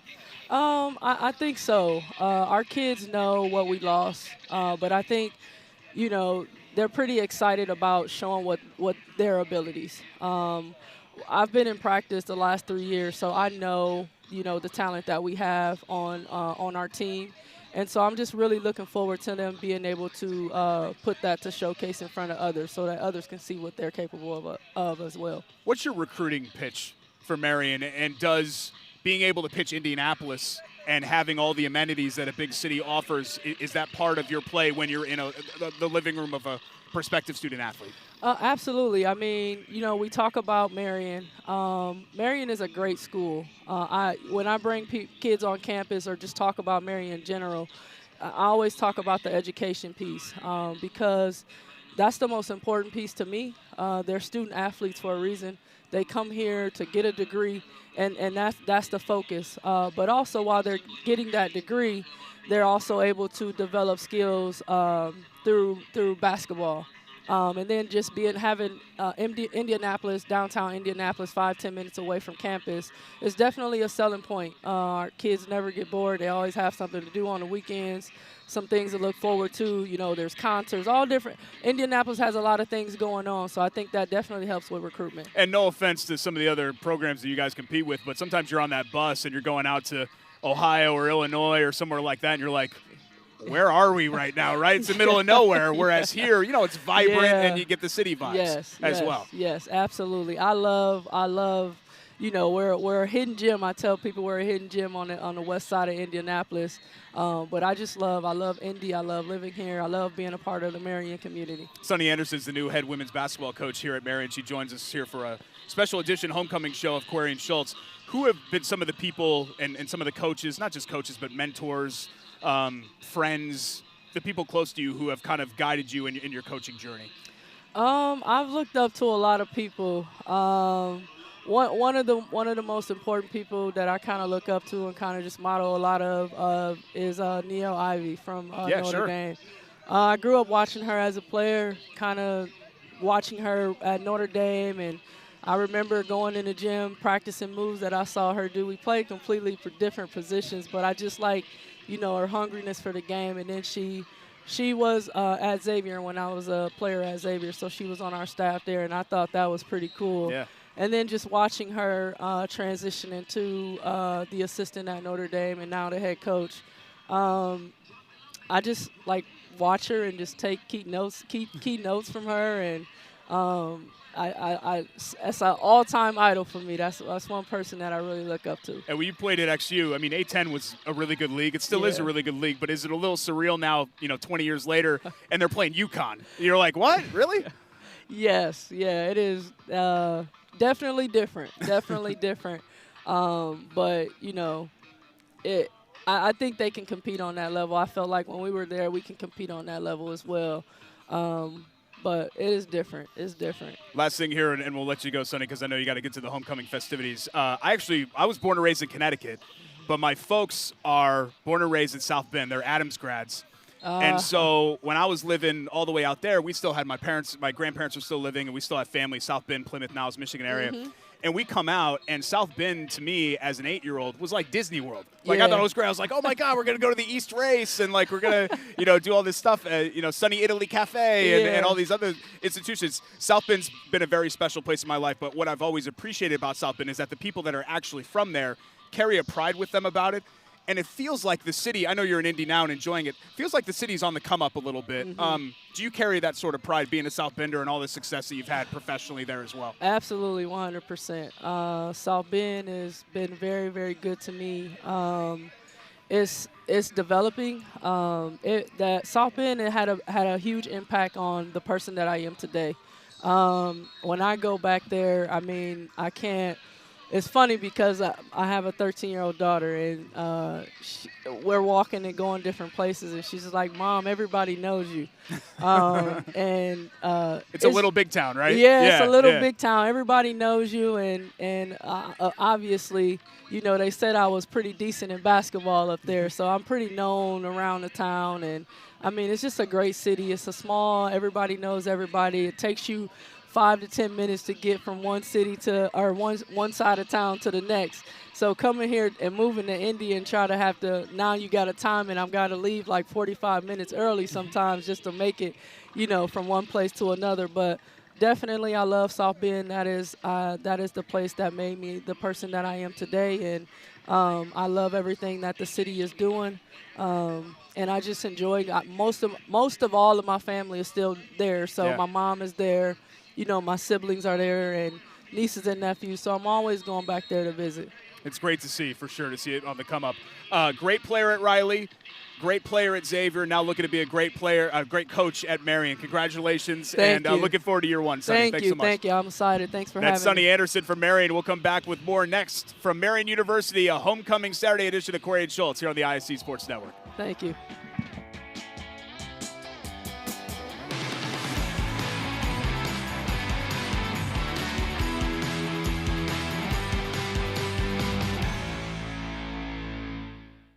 We jumped in immediately. We take an intro to engineering course. And they sit there and tell you, we're not going to push you through every single prereq your first 2 years. We're going to let you get hands-on work with engineering right away because 2 years of a prereq, that's boring. There's companies always asking for students with shop experience. And the dean will email me and say, hey, they're looking for a guy just like you, which is awesome that the dean knows who a guy like me is. Getting an internship here has been much easier than I anticipated. My friends at bigger schools are telling me, well, I need to live, close to this city so I can work for this company. Well, I'm already close to the city. I live here.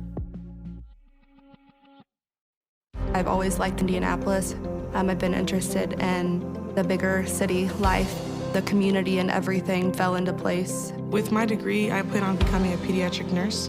Indianapolis has several hospitals and different options to choose from as to where I should go. I chose Indianapolis because I love the Pacers, I love the Colts, and this is a basketball city. Just wanted to stay in the city, play in front of my friends and family, and try to give Marian my best. Welcome back. The afternoon just flying by here. Absolutely picturesque, perfect. Could not ask for better weather for the homecoming game between Marian and Olivet Nazarene, coming up directly behind us at St. Vincent Ascension Health Field here at 105, a broadcast that you can watch right here on the ISC Sports Network.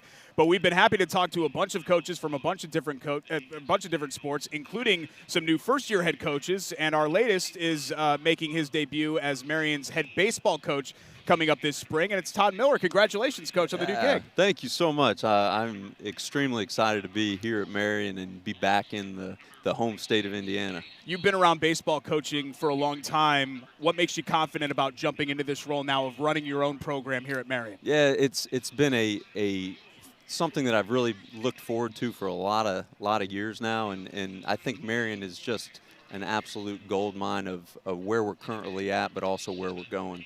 You spent a lot of time, we were talking about this off the air, in the Southeast for the last 15 to 20 years. Was it just too good of an opportunity to pass up to not only take over a program like this one, but to also come back home for you? Yeah, it kind of checked off both boxes.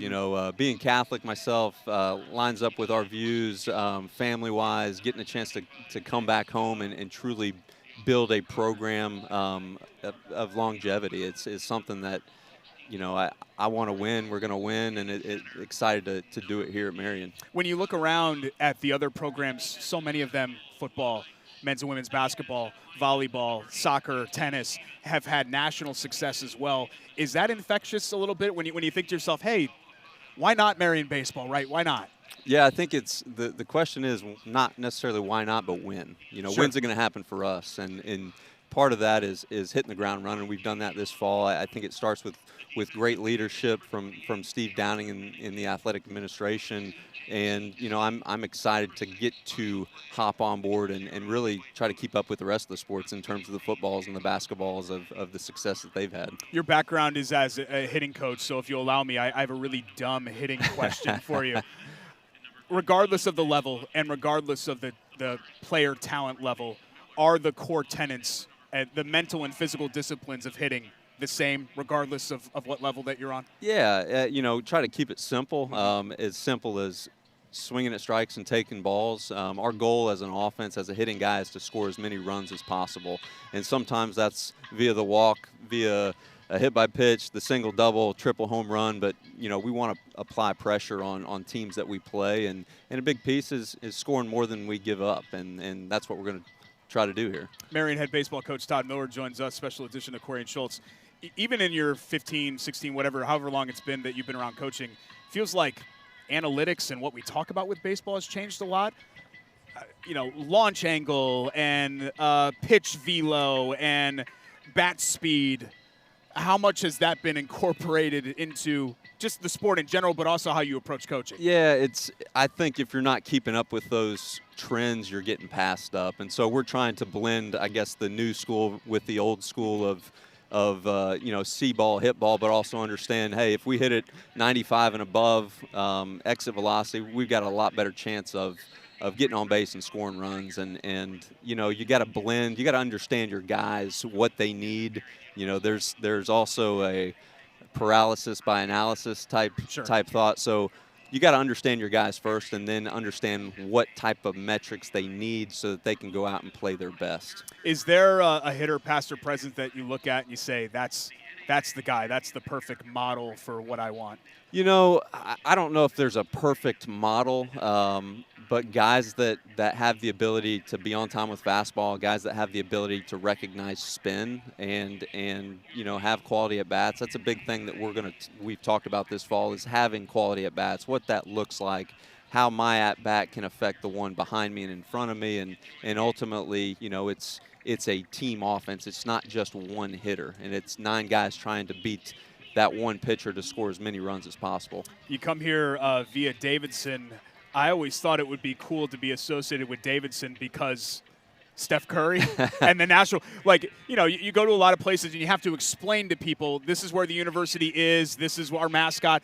People know Davidson right away because really of one guy, I feel like. Yeah, and it's, you know, it's a national brand, sure. and Steph has done a lot for not only Davidson, but really, you know, basketball across the board in NBA, you know, within the country and outside the country. It's, you know, what his influence on not only the university, but the game of basketball has been, you know, really kind of second to just a few. Sure. When you think of collegiate baseball, I think naturally you think of the Southeast, right? There's so many powers down there. But are you impressed by what you've seen with the Midwest coming? I mean, Notre Dame's always been a good program, but look at what IU has done recently as well, and some of these Big Ten programs have really kind of come on as well. Yeah, and you know, I think the Midwest is catching back up to the Southeast. You know, it's different when you get to play year-round and down in the North Carolinas, the South Carolinas, and below, and it's, you know, I think the training has gotten better throughout the Midwest, and I think with the analytics, with the technology, a lot of the Midwestern teams have caught up, so to speak, to more of the Southeast and the Southern teams, which is ultimately good for college baseball. Reds guy, Cubs guy? I'm a Cubs guy. Cubs guy, okay. You never know. I have people in Indiana, right? Yep. I mean, I got friends that are Tigers fans as well.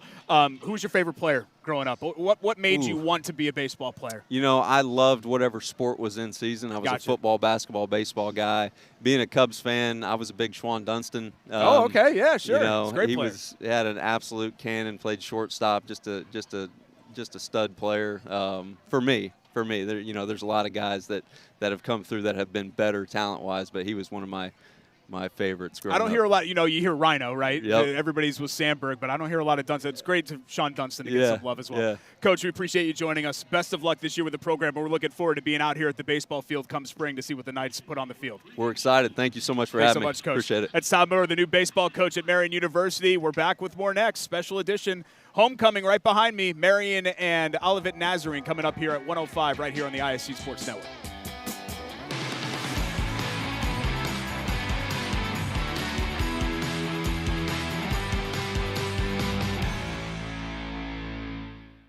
Does your school offer high-quality education? Does it offer virtual or hybrid options? Marian University Preparatory School educates students in a safe, faith-based environment focused on college and career exploration. Here at Marian University Preparatory School, we empower parents and help students to master what they love and learn as they live. We are now enrolling students in grades 6 through 9 this fall. Full financial aid packages are still available. Act now to make MU Prep your school for 2022.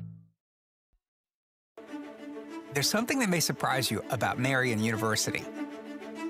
It's not our Catholic faith or our Franciscan values.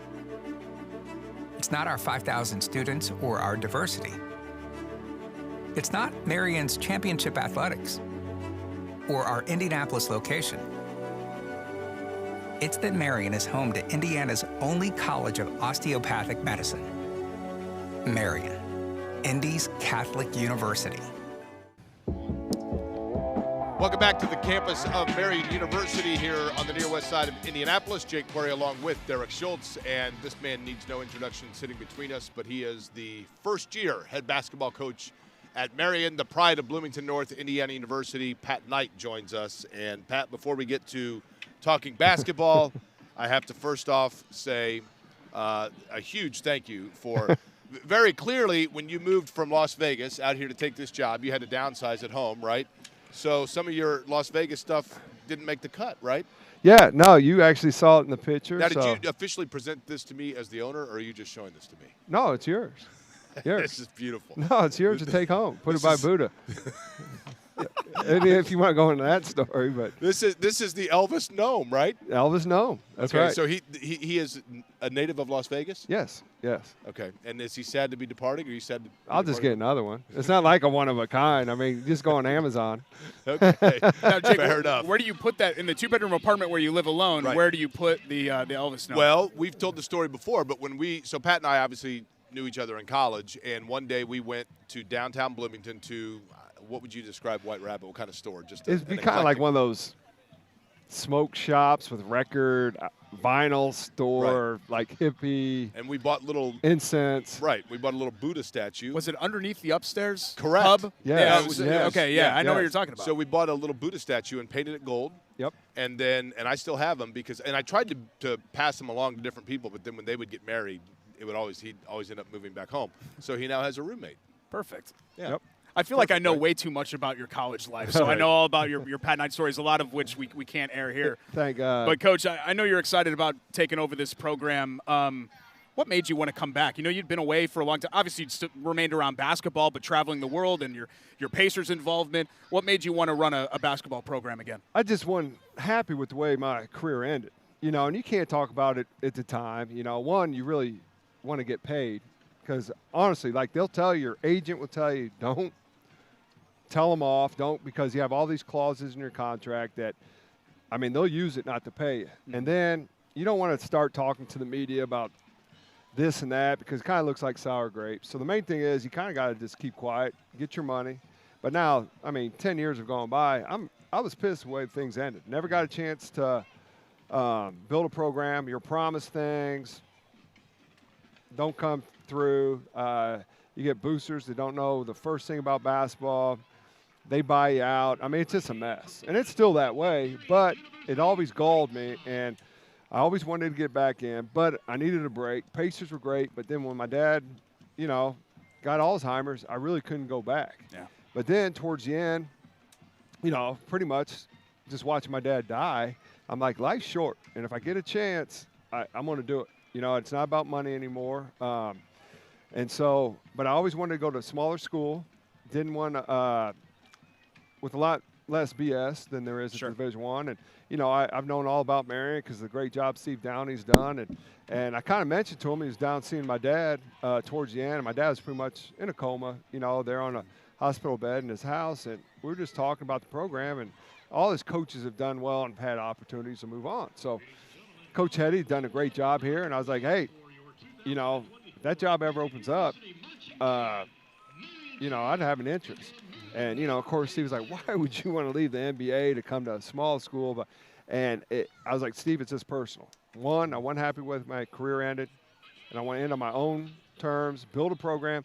And 2, it gives me one more last chance to honor my dad, and instill in my players the stuff he taught us on the court and off the court. So it's that simple. It's just personal, and do it one more time for my dad. And, Pat, with that, I know in talking to you when you took the job, I think a lot of people, because, your dad was such a public figure, obviously, and your dad dealing with Alzheimer's at the end of his life there, a lot of people would want to keep that private, but it seems to me like you have obviously said, you know what, we're going to make this an initiative. Yeah, and now that I'm settled, some of the Alzheimer's organizations have reached out to me, but I haven't been able to get back to them because I'm trying to get my program set, but it'll actually be something I'll be heavily involved in. I think I can help people. That's the main thing. When you're going through it, it's like, I don't know why people don't want to talk about it. It's like having heart disease or anything else. I mean, people have to deal with it. And one of the things I think would help us going through it, had more people to talk to that have been through it. And that's what I want to really get involved with, especially when the season gets going. We got things going. I've kept the messages from some of the people. I'm going to reach out to them, and I really want to get involved with that because I think it can help other families that are going through the same ordeal that we went through. We're coming up on a year since your dad's passing. I know the grieving never really goes to be 10 years, 20 years. It never stops. But is it special to you? I mean, I just saw yesterday that the Basketball Hall of Fame named a bench after your dad. It just feels like the tributes and the honors just kind of keep coming. Like, 10, 20, 50, 100 years from now, people are going to still be talking about Bob Knight. Yeah, and that's another one of my jobs. I actually own my dad's NIL rights. And so anything, it could be the Indiana University, anybody has to go through me now. And we have a thing we call Knight Legacy, and we have our own website, Instagram, and we've licensed products. And it's kind of like, towards the end, kind of studied what they did with John Wooden, Bear Bryant, Lombardi, even Elvis. The families were all involved. Elvis's daughter, now granddaughter, owns his rights. Bruce Lee's daughter runs his. And I just wanted to keep my dad's legacy going just because of everything he meant to us that played for him or worked for him or his friends. And so that's another thing I'll be heavily involved with, kind of protect his image, but to keep that legacy going. Because, it's amazing. We draft kids in the Pacers. Ask them, who Bob Knight is? Most of them didn't know, but the people here in the state loved him, and it's really just to keep his name active at the university and here in the state. And so that's another thing I'm really heavily involved with, just kind of protecting his image and just making sure people know how good he was for those of us that played with him, played for him, or were just around him. I think we're going to take a quick break here for the national anthem. We'll come back and wrap up with Coach Knight next here from Marian University.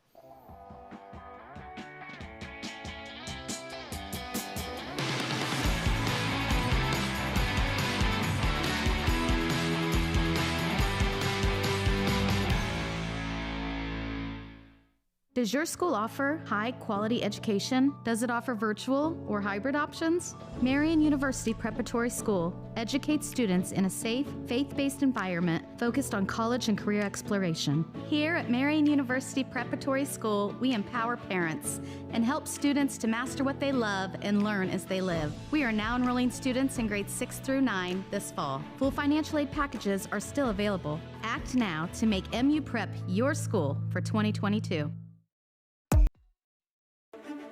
There's something that may surprise you about Marian University. It's not our Catholic faith or our Franciscan values. It's not our 5,000 students or our diversity. It's not Marian's championship athletics or our Indianapolis location.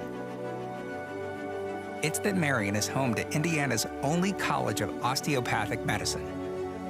Marian, Indy's Catholic University. Back on the campus of Marian University, Jake Query, Derek Schultz, head basketball coach Pat Knight, Elvis Nome, and football about to get underway. Homecoming here between Marian and Olivet Nazarene. Okay, before we get to the football game, Pat, your basketball team getting underway. Hard to believe we're just a couple of weeks away. November 1st, you will have an exhibition against our alma mater, Indiana. Then things get underway on the 4th. You had to kind of assemble a team quickly after you got the job. Your thoughts on your club? I'm pleased. 7 guys returning, 7 new guys. So it took us a while to blend them, but they've really bought in what we're trying to do offensively, defensively. Finally got first, second team established a couple days ago. Had a scrimmage a couple nights ago against IU South Bend, and so things are heading in the right direction. And they've been a joy. You know, I'm not coaching guns for hire. I'm actually coaching student athletes, and that was another reason I wanted to go to a smaller school. And so, you know, these kids have bought in. They're fun to coach. You can coach them hard. You know, they're tough kids, and that's a sad thing. If my dad would have been alive and not had the Alzheimer's, he would have loved this group of kids because it's like it was back in the 70s or 80s, you know. I mean, I hate to say it this way, but it's a purer form of basketball, is it not? It is. It's a pure form. I don't have the NIL, and these guys are going to end up being doctors, governors, and senators, and, you know, and not just trying to be a pro basketball player for a few years. So these are like kids that are actually going to help the United States one day and be good citizens. And so that's the thing that's really appealed to me being here, and then just being, you know, the atmosphere of being back on a college campus, and just the energy has just been unbelievable. Coach, I know I speak for Jake when I say this. Absolutely thrilled for you in this opportunity to be back coaching again, and best of luck this season with Marian, okay? Thank you. Look good forward to hanging out. So you guys got to come to the Elvis VIP Lounge at the Tiki Bar at my house. All right, sounds good. We'll see you at the mini marathon too, right? That's Thanks right. to all of the great people here at Marian, not only Coach Knight, but Steve Downing, President Elsner, all the coaches that we talked to. 105 is when ISC Sports Network will carry Marian versus Olivet Nazarene, so keep it locked right here on ISC, and Jake and I will return this week on Tuesday for our next edition of Query and Schultz. Thanks so much for joining us here, special homecoming edition. We hope you enjoyed it right here on the ISC Sports Network.